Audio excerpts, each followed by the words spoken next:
እና አንዳንድ ልጆች አንቺ ሰራር ደረሰብሽ ነው አንቺ ሰላላየሽው ነው አይኗ አውቃለሁ መከዳት እንደው እንኳን በቤተሰብ ማለት ነው እንኳን በቤተሰብ ጓደኛ እንኳን ብላችኋቸው ይዛችኋቸው እነሱ ሲከዷችሁ በቃ የኔ ናት ወይም ደግሞ የኔ ናቸው ብላችሁ ባመናችኋቸው ዘመዶቻቸው ስትከዱ በጣም ህመሙ ይገባኛል። እንኳን እናትና አባት ማለት ነውና እግረኛው ሚዲያ ላይ ያው የሷን ቪዲዮ የነሱ ቪዲዮ እዚህ ጋር አምጥቼ መፖስት አልፈልግም። እንደ ሐሳብ ግን ሐሳብ ልስጥበት። እዛ ላይ አንድ ቪዲዮ ተለቆ አንዲት እህታችን አባቷን ሚዲያ ላይ መታ አባቴ እንደዚህ አደረገኝ ምናምን ብላ ተናጋ ነበረ። እና እውነት ለመናገር ያው በክህደት ውስጥ ስለሆነ ነው እንጂ ለእናት ለአባት አይደለም ቤት ነፍሳችንን ብንሰጣቸው ያንሳቸዋል እንጂ አይበዛባቸውም። ግን እነዚህ ደግሞ ነፍሳችንም 10 ዓመት 17 ዓመት አረብ ሀገር ሰርተን የሰራነውን ገንዘብ ለቤተሰብም ራሱ ስንሰጥ እነዛ ቤተሰቦች ምን ያህል ለኛ ዋጋ ከፍለዋል ብለን እዚህ ጋር ማገናዘብ አለብን። እንደማንኛውም ሰው ወርደውን እኛ መንገድ ለመንገድ አድገን ከዛ የእናትነትና የአባትነትን ጥቅሙ ሳናቀው ጣዕሙን ሳናቀው በራሳችን መንገድ እዚህ ደርሰን ደግሞ የኛ የምንለው ንብረት ደግሞ እነሱ ሲዘርፉን ዝም ማለት የለብንም እና አንዳንድ ጊዜ የምንናገረውን ነገር ማስተዋል ማለት በመልካም ነገር በምንም ሳይሆን መጀመሪያ ሐሳቡን ምንድን ነው ብላችሁ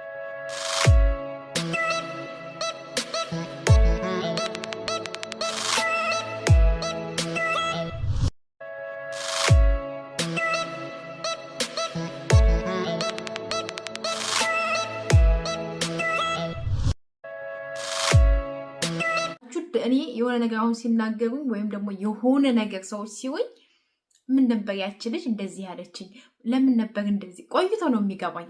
እንዴት ነው አንዳንድ ጊዜ አዲስ ቋንቋ ለምሳሌ አረበኛ ምናምን እንግሊዘኛም ሊሆን ይችላል። እኔ አሁን የማላውቀው ቋንቋ ከሆነ የሆነ ነገር ካሉኝ ቆይቶ ነው የሚገባኝ። ልክ እንደዛ የሆነ ነገር ሲባል ምንድነው ለማለት የፈለጉት ብላችሁ ማሰብ አለባችሁ። ሰላም እንዴት ናችሁ ውድ ሀገሬ ልጆች? እኔ ጋር ሁሉ ሰላም ነው፣ እግዚአብሔር ይመስገን። ሙሉዓለም ነኝ። ዛሬ እንግዲህ በሌላ ቪዲዮ በሌላ ርዕስ መጥቻለሁ። የዛሬ ቪዲዮ የሚሆነው ከርዕሴ እንደምትመለከቱት ስለ ክህደት፣ ስለ ቤተሰብ ይሆናል ማለት ነው። ለቻናል አዲስ ከሆናችሁ ሰብስክራይብ በማድረግ ቪዲዮን ደግሞ ላይክ በማድረግ ጀምሩት ፕሊዝ። እና ያው ታውቃላችሁ ግዴታ ቪዲዮ ስትለቁ ላይክ ያስፈልጋል እና ላይክ አድርጉ ፕሊዝ። እኔ አይኗ ቃል ሁሌ እናገራለሁ ሰብስክራይብ እና ላይኬ እንዲሁም ደግሞ ቪዲዮዬ ማለት ያለኝ ሰብስክራይብ እና የቪዲዮ እይታ አንድ አይደለም። እኔ ምን እንደሆነ አላውቅም እና እባካችሁ ቪዲዮዬን እናንተ ስትጀምሩት ላይክ ማድረግ ብቻ ነው የሚጠበቅባችሁ። ሌላውን ተውት። እንደውም ከሰብስክራይቡ ላይክ አድርጉ። ሰብስክራይብ እንዳታደርጉ ላይክ አድርጉኝ። እንግዲህ ዛሬ ይዤላችሁ የመጣሁት አጠር ያለች ሀሳብ ነው። ወይም ደግሞ እንደ ሀሳብም ውሰዱት እንደ ምክርም ውሰዱት። ግን እኔ ብዙ ጊዜ ሚዲያ ላይ እንደ ቲክቶክ ላይ ዩቲዩብ ላይ የተለቀቀን ቪዲዮ አምጥቼ እዚህ ቻናሌ ላይ ላለመርቀቅ ወይም ደግሞ እዚህ ጋር አድርጌ ቪዲዮ መስራት አልፈልግም። ለምን በቀኝ ዩቲዩብ በቀኝ ለማለት ትንሽ ነው የቀረኝ። ለምን የሆነች እኔ አላቅም እኔ ብቻ ነኝ ወይስ እናንተ ናችሁ ወይስ ምን ቅመም እየቀባችሁት ነው የሰው ቪዲዮ አምጥታችሁ ስትፖስቱ ቻናላችሁ የማይዘጋባችሁ? የኔ እኮ የሰው ቪዲዮ ልልቀቅ ኮፒራይት ስትራክ ምናምን ነው የሚመጣብኝና ከዛ ወዲህ ትቻለሁ የሰው ቪዲዮ እዚህ ጋር ማድረግ። ግን እንደ ሐሳብ አንስቼ ማውራት የፈለኩት ጉዳይ ምንድነው የልጅቷንም ቪዲዮ ከሌላ ቻናል የተፖስተትን ቪዲዮ እዛው እነሱ ላይ ትቼ አንድ እህታችን እግረኛው ሚዲያ ላይ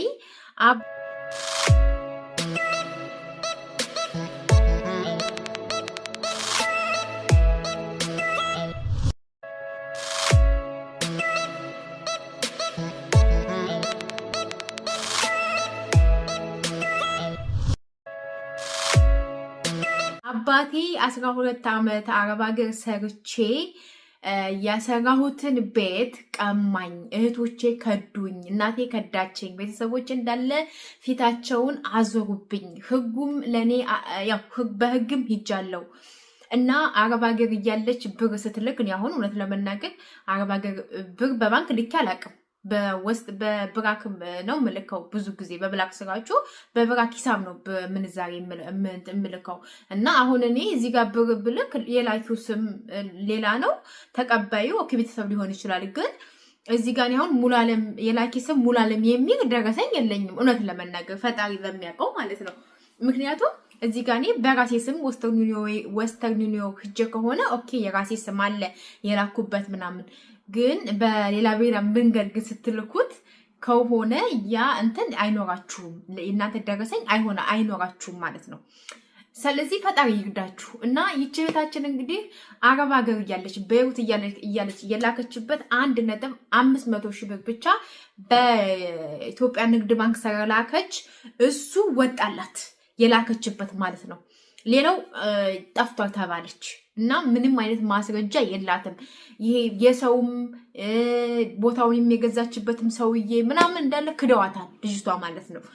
እና እግረኛው ሚዲያ ላይ እኔ ልናገር የፈለኩት እዛ ላይ ኮሜንት ሰጣሁት ምንድነው እንደውም ላሳያችሁ ማርያምን እና ላሳያችሁ ደግሞ ደግነቱ እዚህ ጋር አይታይም ብቻ ኮሜንት እዚህ ጋር ጥፌ ነበር እኔ እፈራለሁ እዚህ ጋር ራሱ ካሳየሁት እፈራለሁ ለምን ካሳየኋችሁ እፈራለሁ ለምን ዩቲዩብ የሚዘጋብኝ ነው የሚመስለኝ ብቻ ምን አለፋችሁ እኔ ኮሜንት ሰጠሁት አባቴን ሚዲያ ላይ አልከስም ብዬ ኮሜንት ሰጠው ከዛ አረባክሽ አያድርስ ነው አባት ለልጁ ያወርሳል እንጂ እንዴት የልጁን ይዘርፋል እዚህ ጋር በነገራችን ላይ አሁን እናት አባቶቻችን ማለት ነው እናት አባቶቻችን እኔ ምን እንደምታውቃላችሁ እነሱ እኮ እድሜ ልካቸውን አይኖሩም እነሱ ሲሞቱ እኮ የነሱ ቦታን የነሱን ንብረት እኮ እኛን የምንይዘው የነሱን ቦታ እኮ እኛን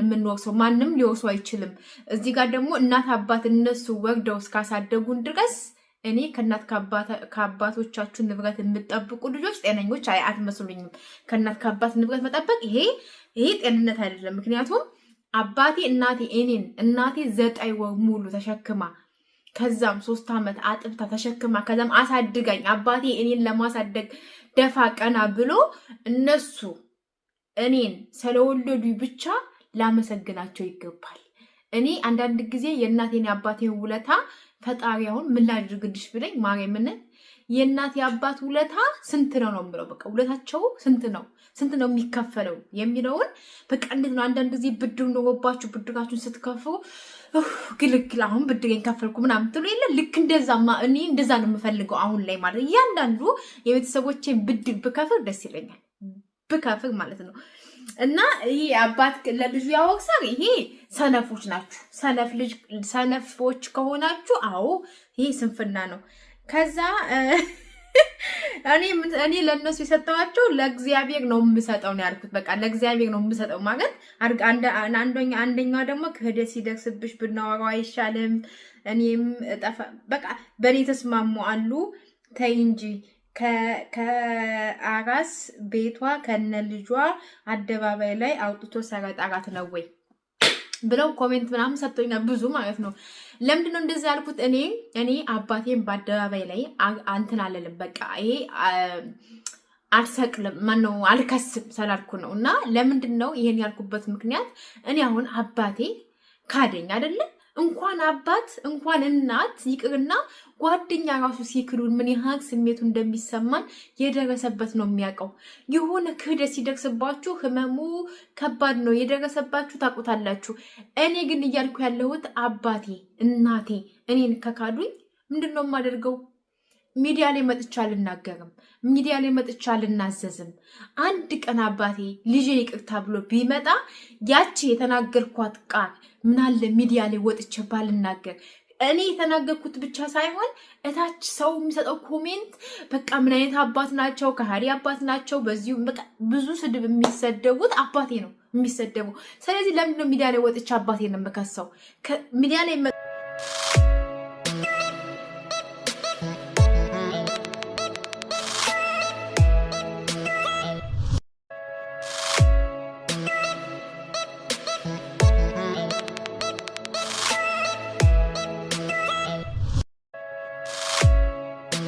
መጥቼ እኮ አንዳንድ ጊዜ ማለት ነው ከስንት ከ10 አንድ ሰው ብቻ ነው ሚዲያ ላይ መጥቶ መክስ የሚያገኘው፣ ሚዲያ ላይ መጥቶ ንብረቱ የተመለሰለት፣ ሚዲያ ላይ መጥቶ እንትን ማለት የሆነ የሚፈልገውን ነገር ያገኘው ስንት ሰው ነው ያለው? በጣም ትንሽ ናቸው ያሉት ከብዙ ይልቅ። እነዛ ግን እህቷን ከሳ፣ ወንድሟን ከሳ፣ አባቷን፣ እናቷን፣ ቤተሰቦቿን ከሳ ግን ከሰዎች ናቸው እንጂ በሷ ላይ የሚነሱት የአባቷን ወይም ከእናቷ የምትፈልገውን መክስ አታገኝም። ግን ምንድነው እኔ አንዳንድ ጊዜ በህይወታችሁ በቤተሰብ ስትከዱ ሚዲያ ላይ መታችሁ አታው። በቃ ለፈጣሪ ስጡት፣ አርቅሱ፣ ተናገሩ። ፈጣሪ አንድ ቀን ለእናንተ መክሳችሁን ይሰጣችኋል። በቃ አለቀ እንጂ እኔ ሚዲያ ላይ መጥቼ አልናገርም። ግን በቃ ሁሉን ነገር ለፈጣሪ ሰጥቼ እኔ መስራት ካለብኝ እሰራለሁ፣ ከሀገር መውጣት ካለብኝ እወጣለሁ። ቤተሰብ አለኝ ብዬም ለማንም አላወራም። በቃ ራሴን ደብቄ እኖራለሁ። በቃ አለቀ። ይሄን ነው የምፈልገው። በቃ እናቴም ካደችኝ፣ አባቴም ካደኝ፣ እህቶችም ካዱኝ፣ ከዚህ በኋላ እኔ ምንድን ነው የማደርገው? ወንድሞቼ ካዱኝ፣ እሺ ሚዲያ ላይ መጥቼ ማልቀሱ ምን ዋጋ አለው? ድብቅ ብዬ ነው የምኖረው፣ ድብቅ ብዬ። ፈጣሪ ከዛ ደግሞ የስራቸውን የእጃቸውን ያገኛሉ። በነገራችን ላይ ማንም ሰው በደር ሰርቶ አሁን ይች ልጅ እንግዲህ ከቤት ካሉ ልጆች በሙሉ ይች ልጅ ብቻ የተገለለችው ከሁሉም ቤተሰብ እናት አባት እሷን ያሸሿት። ያማል እንዴ ከቤተሰብ ተለይቶ እኔን አባቴ ቢጠላኝ እኔን እናቴ ብትጠራኝ የሰራሁትን 12 ዓመት የሰራሁትን ንብረት ቤተሰቦች ቢቀሙኝ ምን ያህል እንደሚሰማኝ እኔ ነኝ የማውቀው። ወይ ንብረቴን ወስደው እነሱን አላገኘው ወይ ደግሞ እነሱን አግኝቼ ንብረቴን አላጣው። እኔ እኮ ይች ልጅ እኮ ከሁለቱ በቃ ከገንዘቧም አልሆነችም፣ ከቤተሰቦቿን ፍቅር አልሆነችም፣ ከሁሉም በቃ ወታለች። ስለዚህ ያማል፣ ያናዳል። ግን ሚዲያ ላይ ባትመጡ፣ ሚዲያ ላይ ባትከሱ፣ ሚዲያ ላይ አባቴ፣ እህቴ፣ ወንድሜ ከቻላችሁ ደግሞ እንዲሁ በሽማግሌ በቤተሰብ ብትሄዱ መልካም ነው። በቤተሰብ ሂዱ፣ በሽማግሌ ሂዱ፣ በሀገር ምናምን ሂዱ። ከዛ በኋላ መክስ የማታገኙ ከሆነ ድብቅ ብላችሁ ህይወታችሁን መኖር ወይም ደግሞ ውጭ ሀገር ተመልሳችሁ መሄድ ካለባችሁ መሄድ አለባችሁ እንጂ እዚህ ሚዲያ ላይ መጥቼ በቀደም ራሱ ገኘው ሚዲያ ላይ መጣ ፍቅረኛዋን የወቀሰችው ሴት ድጋሚ ቀርባ ግን የተናገረችው ነገር እንደጸጸታት የተናገረችው ነገር ልክ እንዳልሆነ ስታወራ ነበር። አያችሁ አንዳንድ ጊዜ መታረቃልና ክፉ አትነጋገሩ ምናምን የሚባል ነገር አለ። ስለዚህ እኔ እንደዛ ለማለት ፈልጌ ነው። ግን እንደ ሐሳብ ከቤተሰቦቻችሁ ጋር የኔ ከምትዋቸው ሰዎች ጋር ድጋሚ እኔ አሁን ጓደኛ ይሄ የስጋ ዝምድና የሌለን ጓደኝነት ማለት ነው። ለምሳሌ ጓደኛ ነው አንድ ጓደኛ ጋር ብጣላ ኦሬዲ በቃ ትሄድ የራሷ ጉዳይ፣ ሌላ ጓደኛ ትመጣለች። ገባችሁ? ስለዚህ ከሷ ጋር ምንም ችግር የለብኝም። አላቃትም፣ አታቀኝም፣ ከነመፈጠሯም እረሳታለሁኝ። ግን የራሳችሁ የስጋ ዘመዳችሁ እንኳን እናት አባት ይቅርና የስጋ ዘመድ ራሱ ካለ ይሄ ክፉ ነገር መነጋገር የለባችሁም። ድምጣችሁን ጥፍት አድርጋችሁ መራቅ፣ በቃ መራቅ። አንድ ቀን ግን ጸጥቷቸው ያደረጋችሁት ነገር እኔ አንዳንድ ጊዜ ለየትኛው እድሜ ነው? ቆይ ለየትኛው እድሜ እግዚአብሔር ለየትኛው እድሜ እንዴ?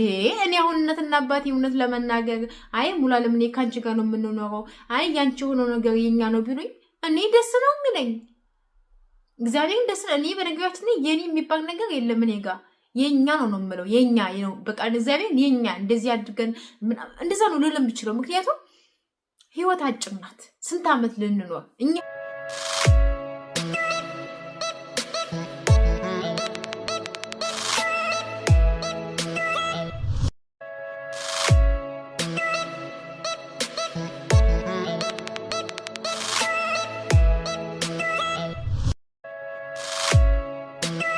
አባት አሁን ስንት ዓመት ሊቆዩ ነው? አሁን 60 ዓመት ከሆናቸው ቢያንስ እንደው 20 ዓመት ሲቆያሉ 20 ዓመት እንደው ማለት አይደለም። ብቻ እንዴት አድርጌ እንደማስረዳችሁ ባላውቅም ግን ባጭሩ እኔ እንጃ ሚዲያ ላይ መታችሁ ባትናገሩ፣ ሚዲያ ላይ መታችሁ አባቴ እንደዚህ አደረገኝ፣ እህቴ እንደዚህ አደረገኝ፣ ወንድሜ እንደዚህ አደረገኝ ምናምን ባትሉ መልካም ነው ብዬ አስባለሁ። ምክንያቱም ለፈጣሪያችሁ ሰታችሁ እናንተ ደብቅ ብላችሁ መኖር ትችላላችሁ።